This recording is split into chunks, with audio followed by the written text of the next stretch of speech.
Hello friends, welcome to Vaghela study channel.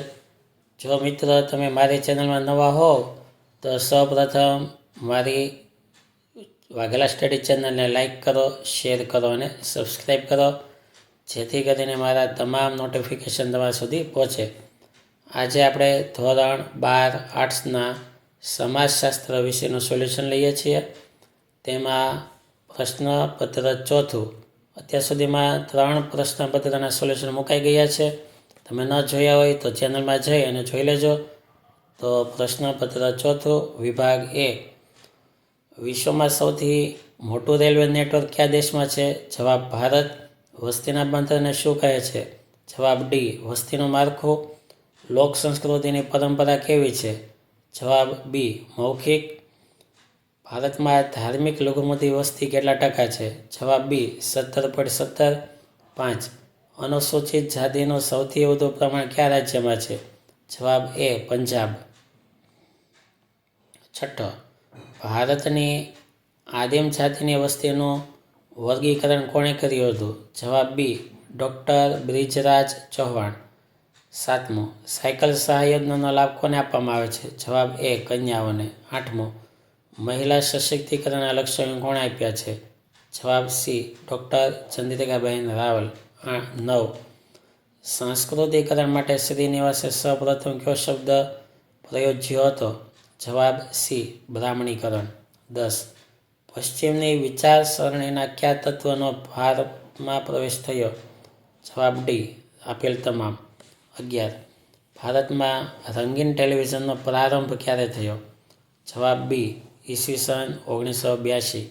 12, ભારતનું સૌપ્રથમ દૈનિક વર્તમાનપત્ર કયું હતું? જવાબ બી. કોલકાતા ગેઝેટ. 13, કયા પ્રકારનું આંદોલન શાંતિપ્રિય અને અહિંસક હોય છે? જવાબ બી. સુધારાવાદી સામાજિક આંદોલન. 14, ગુજરાતમાં મહિલા કેળવણી માટેના આંદોલનો કોણે ચલાવ્યા હતા? જવાબ સી. મહર્ષિ કર્વે. 15, ગ્રામ પંચાયતના વાડાને શું કહે છે? જવાબ સી. સરપંચ. 16, સમાધાન પંચમાં કેટલા સ્થાયી સભ્યો હોય છે? જવાબ સી. 1. 17, ઘરેલુ હિંસા અધિનિયમ ક્યારે અમલમાં આવ્યો? જવાબ બી. 2005. 18, કોના મતે સમાજના ધોરણોનું અનુસરણ કરવાની કોઈ પણ નિષ્ફળતા એટલે સામાજિક ધોરણભંગ? જવાબ સી. હોર્ટન અને હન્ટ. 19, એડ્સનો પ્રથમ દર્દી કયા દેશમાં જોવા મળ્યો હતો? જવાબ D. America. 20, Bombay prohibition act ક્યારે ઘડાયો? જવાબ સી. 1949. હવે વિભાગ બી. વિભાગ એમાં જ તે જો પેપરમાં આવી રીતે જવાબ લખવા, ક્રમ લખવો, પછી એબીસીડીનો ક્રમ અને સાચો જવાબ આવી રીતે લખવાના છે. જવાબ તમારે જે બધા જવાબોને પેપરમાં કેમ લખે ને એ રીતે લખીને આપેલા છે. બરાબર. હવે ત્યારબાદ વિભાગ બી. વિભાગ બી 10 ગુણનો છે. 10 સવાલો, 21 થી 30. હવે આ એના જવાબો. 21નો જવાબ 22, 23, 24નો જવાબ 25, 26, 27, 28. વિડીયો પોઝ કરી અને તમે લખજો, કેમકે દરેક જવાબને નિરાતે લખવા વિડીયો પોઝ કરતા જવાનો, પાકી બુકમાં લખતા જવાનો અથવા પાકું કરતું જવાનું. હવે વિભાગ સી. વિભાગ સી 20 ગુણનો છે. 2 માર્કના સવાલો છે. 31થી સવાલો શરૂ થશે. 31થી શરૂ કરીને 44 સુધીના. હવે એના જવાબો. જો 31મો સવાલ, ભારતમાં બોલાતી કોઈ પણ 5 ભાષાના નામ આપો. 22 ભાષા છે, ઘણી બધી છે. તેમાં કોઈ પણ 5ના નામ લખી શકો, જેમ કે ગુજરાતી, હિન્દી, પંજાબી, સંસ્કૃત અને ઉર્દુ. સવાલ 32, રાષ્ટ્રીય એકતાની વ્યાખ્યા આપો. વિડીયો પોઝ કરીને લખી નાખજો.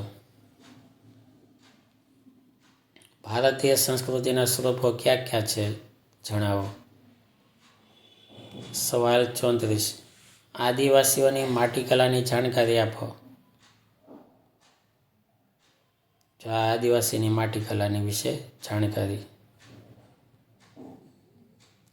સવાલ 35. ટોટેમવાદ એટલે શું? જો આ ટોટેમવાદ અને તેના જવાબો.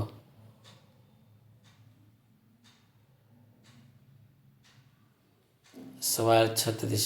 ભારતની કોઈ પણ 4 આદિમ જાતિના નામ આપો. જવાબમાં બસ્તારના મુરિયા, ઓડિશાના બોન્દો અને જુવાંગ, આંધ્રમાં વસતા ગોંડ, દક્ષિણ ભારતના કાદર, ઇસ્લા, ચેચુ અને ટોડા. 37. મહિલા સશક્તિકરણની વ્યાખ્યા આપો. તો આ 3 વ્યાખ્યાઓ છે મહિલા સશક્તિકરણની. રેણુકા ભામૈયાની પણ છે, સુશીલા પારેખની પણ છે. સવાલ 38. પ્રભાવી જ્ઞાતિના માપદંડો ક્યાં છે? જો આ પ્રભાવી જ્ઞાતિના માપદંડો આપેલા છે. જમીન માલિકી, શિક્ષણ, આવક વગેરે. 39. ડેવિડ બર્ગોનું સંચાર મોડલ સમજાવો. તો એનો સંચાર મોડલ છે SMCR. સવાલ 40. ભારતની રેડિયો પ્રસારણ સેવાને કયા નામે ઓળખવામાં આવે છે?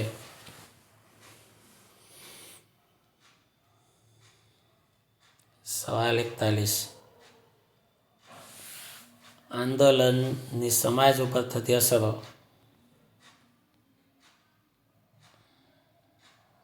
સવાલ 42. પંચાયતી રાજની વ્યાખ્યા આપો.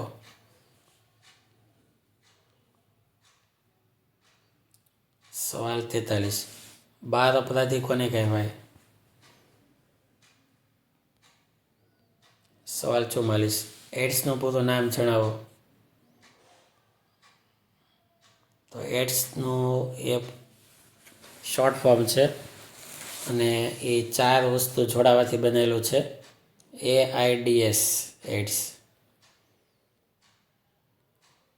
વિભાગ ડી 30 ગુણનો છે. એક સવાલનો જવાબના 3 ગુણ. કુલ 45 સવાલ શરૂ થશે. તે 58 સુધીના સવાલો. સવાલ 45મો. ભારતમાં ધાર્મિક વૈવિધ્યની ચર્ચા કરો. આ ભારતનું ધાર્મિક વૈવિધ્ય આપેલું છે. કઈ કઈ પ્રજા આવી હતી ભારતમાં? ફ્રેન્ચો, અંગ્રેજો વગેરે. ત્યારબાદ દરેક ધર્મ આપણને કંઈક ને કંઈક દેતા ગયા. ધર્મસ્થાન, ધર્મગ્રંથ, તહેવાર, વ્રતો વગેરે. ભારતના ધર્મોની વાત છે. સવાલ 46. ભૌગોલિક પરિબળની સમજૂતી આપો રાષ્ટ્રીય એકતા માટે. રાષ્ટ્રીય એકતામાં આ ભૌતિક પરિબળ છે અને એનો જવાબ છે જો આ રીતે.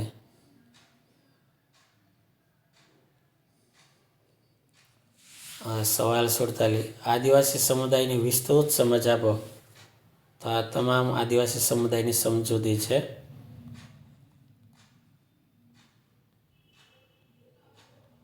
સવાલ 48. શીખ સમુદાયની વિશેષતાઓ જણાવો. તો આ શીખ સમુદાય વિશે સમજૂતી આપેલી છે. સુવર્ણ મંદિર તેમનું પવિત્ર સ્થાન છે અને તેના ગુરુ ગોવિંદસિંહ હતા. તેણે 5 કની વાત કરી હતી. કેશ, કચ્છ, કંધુ, કડુ અને કિરપાણ. સવાલ 49. અનુસૂચિત જનજાતિનું વર્ગીકરણ કરો. તો આ તેનું વર્ગીકરણ છે.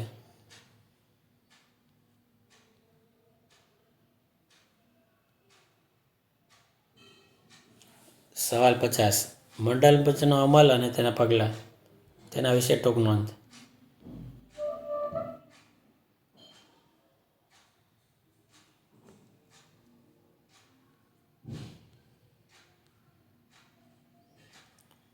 હવે સવાલ 51મો. ગુજરાતમાં મહિલાઓ માટેની સામાજિક કલ્યાણના હેતુઓની યોજનાઓ જણાવો. જો ભગવાન બુદ્ધ, રાજ્ય શિષ્યવૃત્તિ, ડૉક્ટર આંબેડકર સરકારી છાત્રાલય, કોરબાઈનું મામેરો, મંગળસૂત્ર યોજના, સરસ્વતી સાધના યોજના, વિધવા પેન્શન યોજના, આવી તમામ યોજનાઓના નામ અપાયેલા છે. વિડીયો પોઝ કરી અને નિરાતે લખવાનું રાખજો, પાકું કરવાનું રાખજો. સવાલ 52. ઉદારીકરણના લાભ જણાવો. તો ઉદારીકરણના લાભ આપેલા છે કે વિદેશી મૂડીરોકાણ વધ્યું,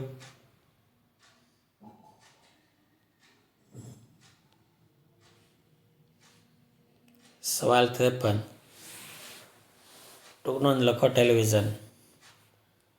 જો તેની શોધ ઇંગ્લેન્ડમાં થઈ ત્યાંથી લખવાનું, પછી કઈ રીતે એ પોતાની સેવા આપે છે તે લખવાનું.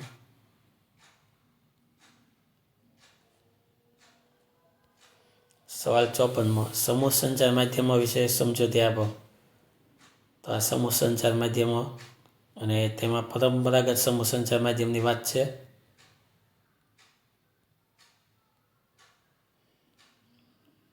સવાલ 55. સામાજિક આંદોલનોનો અર્થ આપી તેના લક્ષણો જણાવો. તો આ સામાજિક આંદોલનનો અર્થ અને આ સામાજિક આંદોલનના લક્ષણો.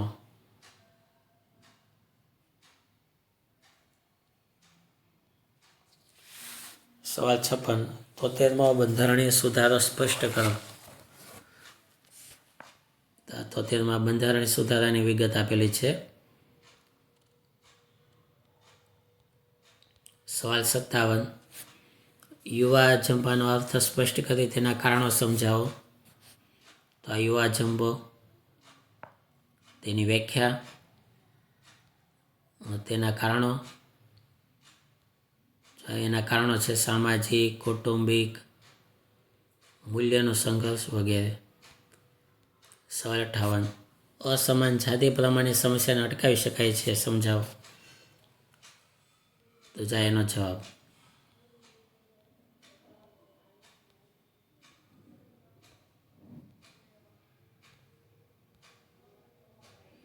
હવે વિભાગ ઈ. વિભાગ ઈ 20 ગુણનો છે. એક સવાલના 4 ગુણ, 4 પંચા 20. 5 ગુણનો એક સવાલ છે, 4 લખવાના છે 6માંથી. હવે તેના જવાબ. મહિલા સશક્તિકરણ વ્યાખ્યા આપી તેનું મહત્વ સમજાવો.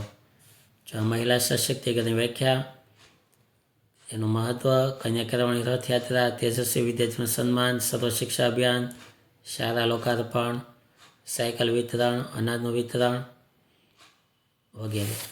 સવાલ 59. મહિલા સશક્તિકરણ માટેના આરોગ્યલક્ષી કાર્યક્રમો જણાવો. તો આરોગ્યલક્ષી કાર્યક્રમો.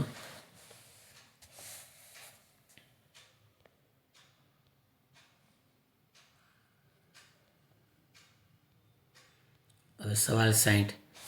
સંસ્કૃતિકરણની પ્રક્રિયાના પાસા ટૂંકમાં જણાવો. તો આ સંસ્કૃતિકરણની પ્રક્રિયા છે.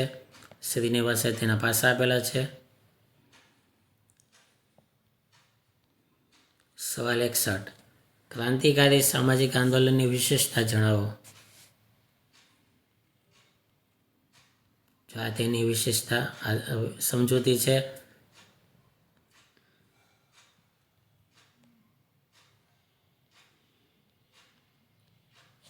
સવાલ 62. પંચાયતી રાજના ત્રિસ્તરીય માળખાનો ખ્યાલ આપો.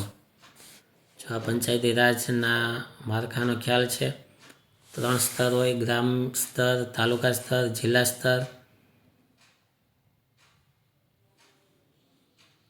અને આ રીતે તેના 3 સ્તરની વિગત છે. ગ્રામ પંચાયતમાં શું આવે, તાલુકા પંચાયતમાં શું આવે ને જિલ્લા પંચાયતમાં શું આવે. સવાલ 63. બાળ અપરાધના કારણો ચર્ચો. તો જો આ બાળ અપરાધ, તેમાં સામાજિક કારણ આવે, કૌટુંબિક કારણ આવે.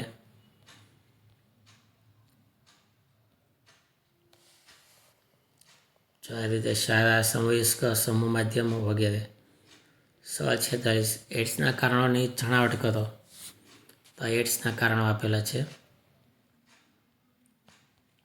જો આ રીતે.